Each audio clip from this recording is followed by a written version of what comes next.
everybody, let's talk chicks.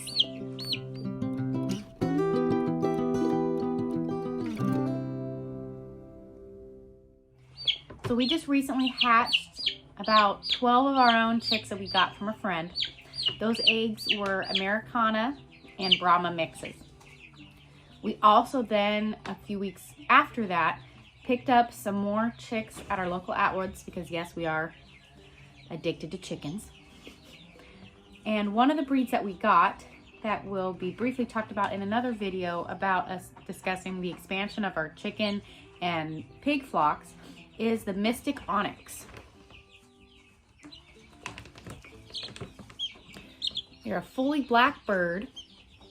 This bird was originally bred to be a meat bird. They crossed some meat birds with silkies, selected for their dark skin and dark, flesh and everything. And they got the Mystic Onyx. Super, super pretty. Let me bring it close to you. Very dark wings, dark everything. But when I brought these guys home, the first thing I noticed after, picking them up and playing with them and making sure they were doing good the day after we got them home was only one of the 6 that we got had a double claw on both feet. So I named him High Five, unsurprisingly. And I decided to do a little bit of research because I didn't quite know why he had feet like a silkie. They bred meat birds with silkies, so even though he's the only one out of his brothers and sisters that have the 5 claws on each foot, they all have the genetic potential to have it because they were bred with silkies. So that is the explanation on why High Five has 5 claws. Okay, let's check out the other breeds that we got. Here we have a red laced Wyandotte. We have a couple of these already in the flock that we have. Now these guys are going to be added to it. I think they're going to be really pretty.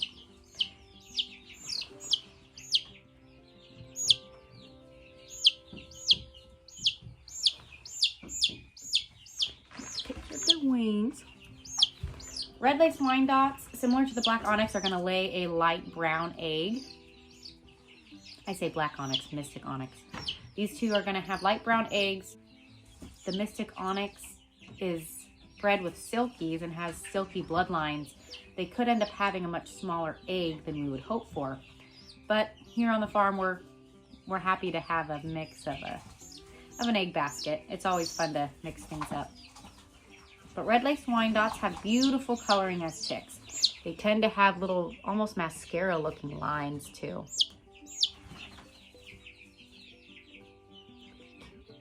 Okay. The last set we bought was Brahmas. These are going to be straight Brahmas instead of the ones that we had mixed with Americanas. And the reason why I can tell these easily with my group of chicks over there is they have feathered feet. We got 6 light version and 6 dark version.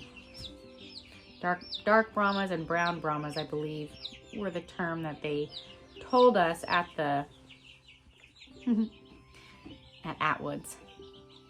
They're so fluffy. Oh my gosh. Very, very cute. This is gonna be a brown Brahma. The dark Brahmas actually look almost black, and they have bits of yellow chunks. Those are very pretty too. Now that we've talked chicks, let's talk chick station or chick house. Right now, as you know, we are in our little shed that's right behind our home, and we've transformed this into a kidding area for goats and a chick raising area as well. So whenever we don't have goats or other larger animals in here and we've hatched our chicks, this is where they stay for the time being. We do plan on expanding our chicken coop, and we'll actually build one of these out there that is able for us to do like level and layered chicken hatching, chicken brooding, and then transferring them out with the other chick. So right now, as you can see, we've got 2 boards blocking off a section of the shed and 2 black and yellow boxes from Costco facing either direction with heat lamps in them.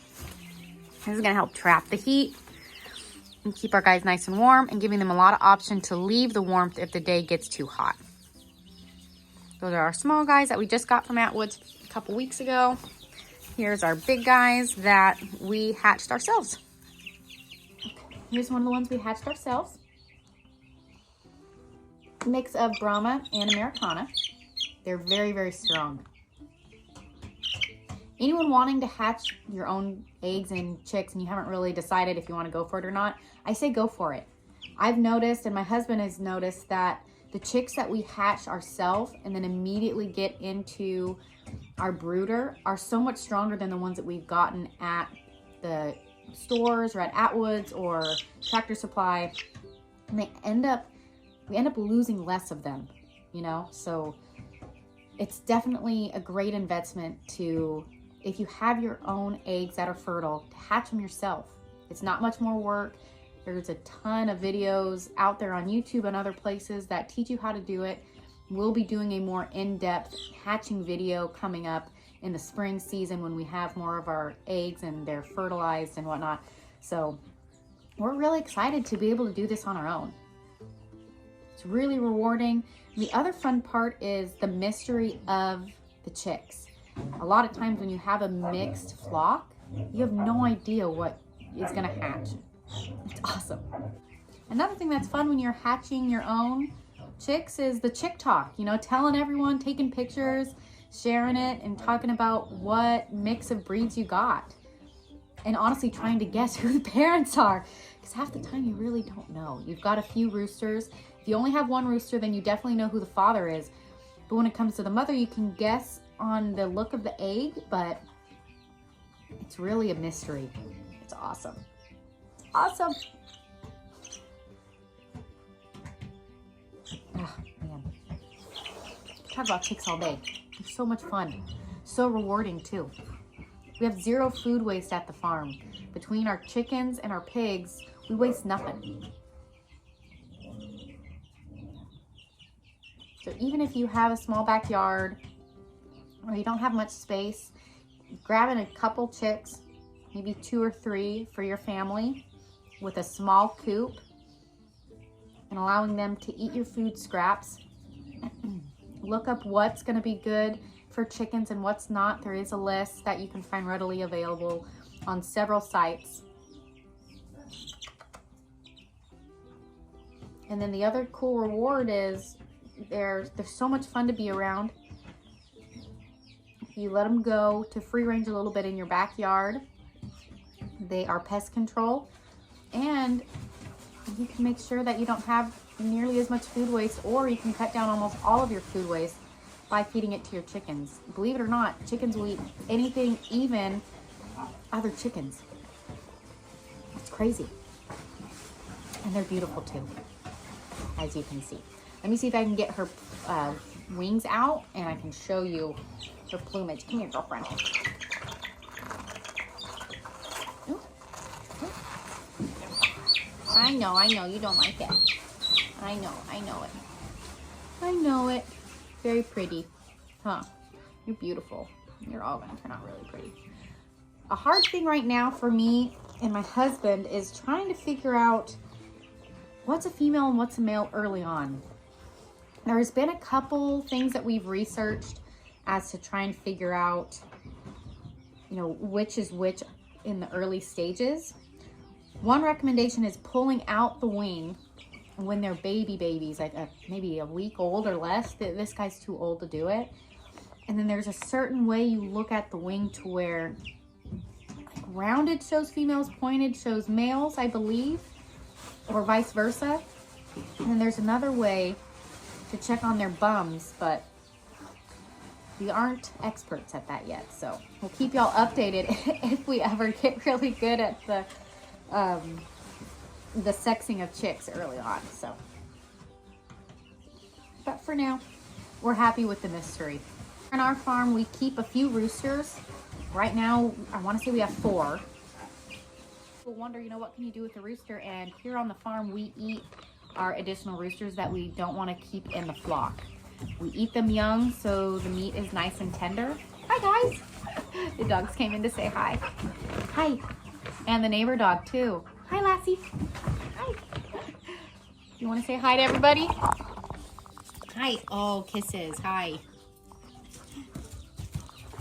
Hi, everyone. Hi.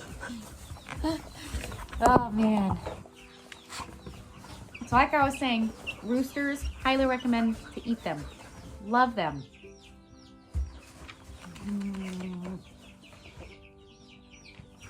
So everything is used on the farm, everything. Hi, Lassie.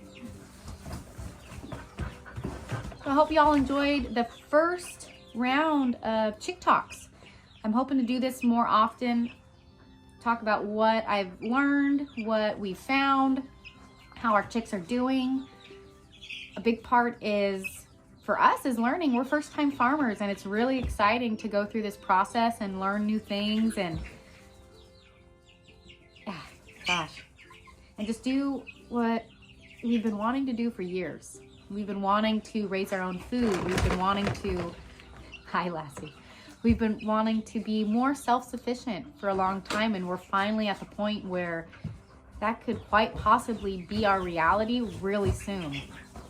So I'll see you guys on the next video. Have a good one.